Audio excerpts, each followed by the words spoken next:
everybody, and welcome to the big show. My name is Jerk, I am your host, and today we are continuing our 16-part interview with the Kléber. I'm kidding. This will in fact be the last Kléber video for a while, barring anything amazing happening, because as you no doubt see, this is Kraken 262, which means there have been 5 since our last video, and I'll give you one guess which ship they've all been in. This is the first certified legendary tier Kraken printer, and my commander setup is the same as the previous video, so I won't be putting that up. Though I will mention I have gotten Philippe Abonnier up to legendary 4 now, but I dare not get him to 16 legendary 4 because I use the skill Destroy or Be Destroyed, which has a most curious penalty for upgrading it. You see, if I were to dump 5 precious insignias into this commander, I would gain 1% of speed, or roughly half a knot, but my shell dispersion would go from a 5% penalty to a 10% penalty. 5 insignias to punish yourself. Quite questionable. I would think it would actually reduce it from a 5% penalty to maybe like 2.5%, but then I don't work in the commander design department. Anyway, why am I showing you this game? Well, because it was my first 6-pack in this ship, because technically this is actually Kraken 258, but since I'm at 262, I'm just going to leave it labeled that way. And not only is it my first 6-pack, of which I've had 2 now, it was a total sweat fest coming down to the wire, and because sometimes people want to know my strategy for doing what I did, and I think there is a bit of some strategic thinking in this one, I figured, what the heck, let's do it. So first things first, we are on Hotspot, of which I am growing quite tired of, so I hope in the next update they reduce the rate at which we play this to be evenly weighted against everything else. Because I spawned next to that, Khabarovsk guy suggested they cap B, as they have the benefit of having smoke, most likely, and are capable of sitting behind an island to remain unspotted. In exchange, I would come around to this side and see if we had any sneaky Pete's trying to flank us, and boy do we. Now in my last stream, I talked about why you seldom see me in battleships in high tiers, and use this portion of this game to demonstrate it. I said that as much as I like to play battleships, when you play solo, playing a battleship is putting yourself at a disadvantage in tier 7 and legendary. If I were sitting in this area in a Yamato, I can promise you that none of these 3 battleships would have turned tail and run, but they would simply have rushed me, and that would be that. But as I am in a menacing destroyer, I can at least slow down their steady push until I hopefully have some reinforcements. Now, I did have these battleships spotted, so our Khabarovsk made a questionable choice in rushing them, but did force that Grows Occur first to dodge its torps and turn into mine. So there is our first ship sunk, and now we just need to focus on this other one. Having removed one Grows Occur first, my plan at this moment is to clean up this side as soon as possible, because our west side is going to get in trouble. Our battleships who spawned in the center, they've reversed, and the west side is outnumbered. So when you recognize that one side is being overloaded and you're on the side that is not, you need to get off your duff, clean your plate, and win your side to get over there and support. Now, the moment that Vladivostok turned into B, they signed their death warrant.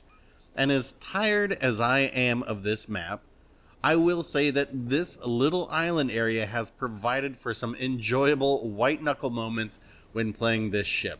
I understand we have another clip showing more of this. Can we put that up on the big screen?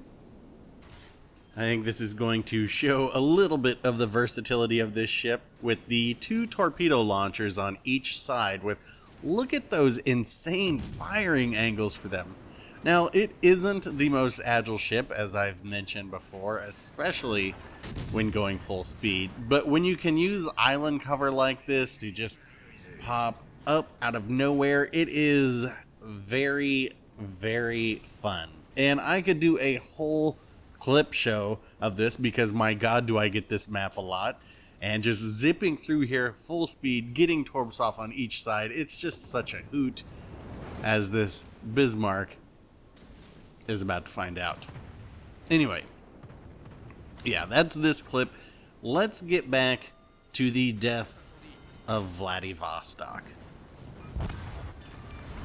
So returning to our game, there is nothing the Vladivostok can do. So I was afraid they were going to ram our Iowa, but as I round this corner, I'm then afraid our Iowa is going to ram them. Now, whether that was either of their intentions, it doesn't matter, as I'm not going to miss at that range. So that's two, and we need to deal with this Khabarovsk, which I will say is probably the only ship I don't want to deal with in the Kléber, at least up close and personal. At range, it's not so bad, assuming you know where to aim depending on which shell type you have loaded, but up close, its rate of fire is quite capable of reducing the Kléber to a smoldering husk. Fortunately, most Khabarovs seem to be designed with range in mind, bypassing any sense of concealment, so that's usually not much of an issue. Even more so if you can get a friendly cruiser or battleship to hit them a couple dimes and whittle down their gigantic health pool. Every little bit helps. Yeah, that is definitely going to help. So it would appear that we have successfully chased the Khabarovsk off the point, and I am thinking that I need to make a beeline to the west. Now, I was hoping at this point that our carrier, yes, this is a carrier match, might fly over some planes and do us a solid and spot the destroyer for us. Hence, you're going to see me ping the map right here. But being a somewhat typical carrier player, they do not. And as such, I have the sneaking suspicion that the Khabarovsk is actually going to come at me, bro. Now, I'm expecting them to be a bit further out, so you can see that I just switched to AP. But in fact, they are going to be quite close. And you are going to see me use the AP on a broadside Khabarovsk here.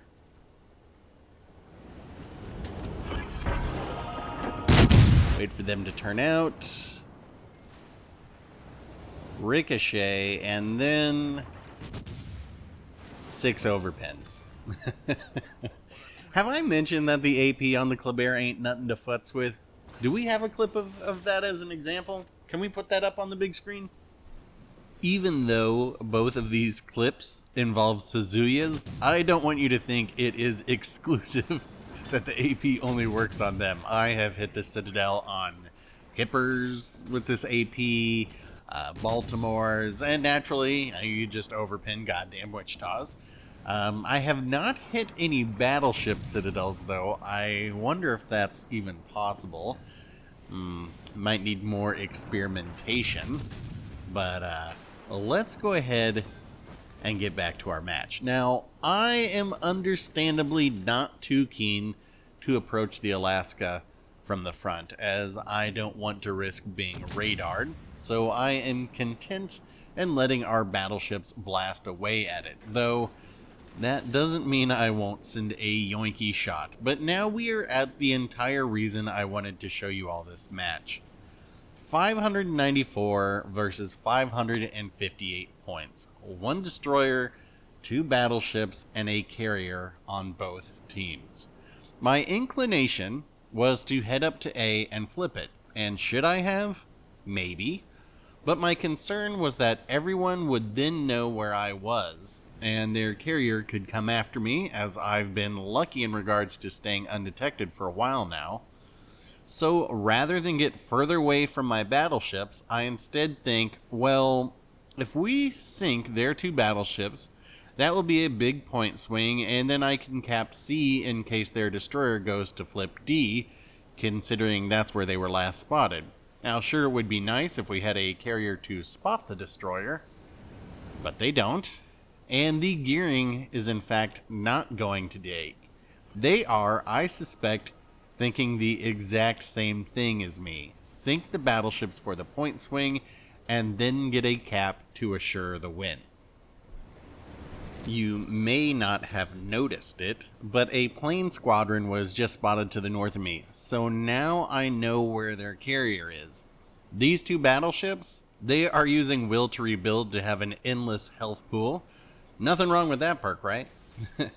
So sinking one will allow my team to definitely sink the other, but to do that, I need to not be spotted, and I mistime my turn out, get spotted, and these battleships floor it back to full speed ahead, and so my torps, they do nothing. So plan B, let's get the carrier, who is just north of me. Now those battleships are pulling forward, so I don't have to worry about them shooting at me.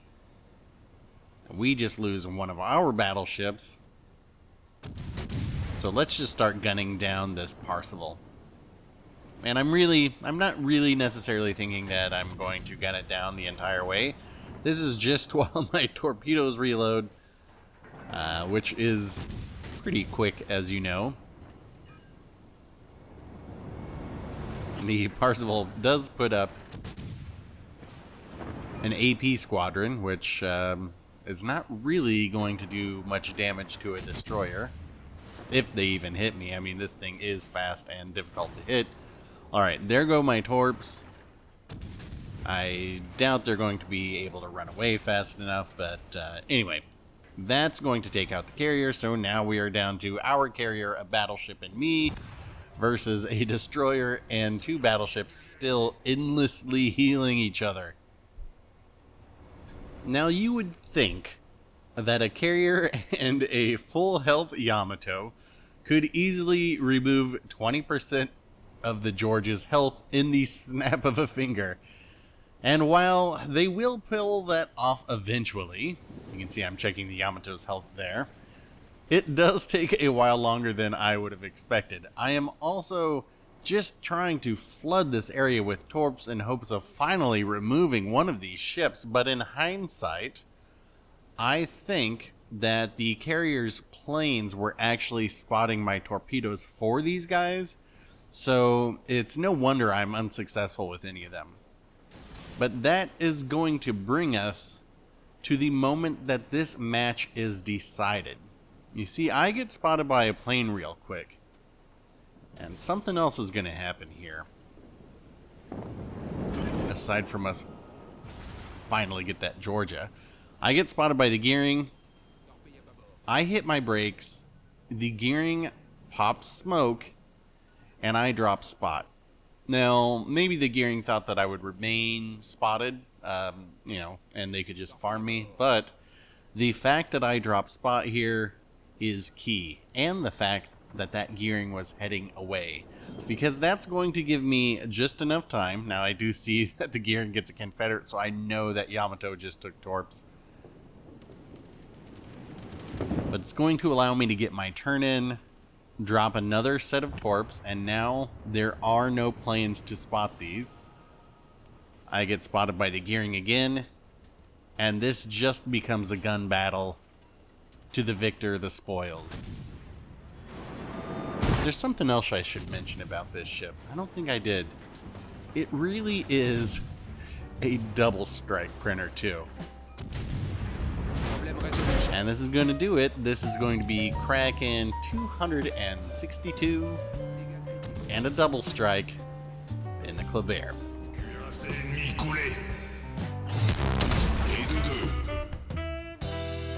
Alright, let's see the scoreboard. 3,193 XP for a very good game. And that was a very good game for almost everyone. I'm looking at you, sub 1,000 XP and a win players. And that's going to wrap it up for this one. To bid adieu to videos of this ship for a while, hit like. To show support of this becoming the Marsha of Kléber videos, hit dislike. And to see if I remember how to even play anything other than this ship anymore, then hit subscribe. Thanks for watching, folks. I'll get back out there for another one in something soon, and we will talk then.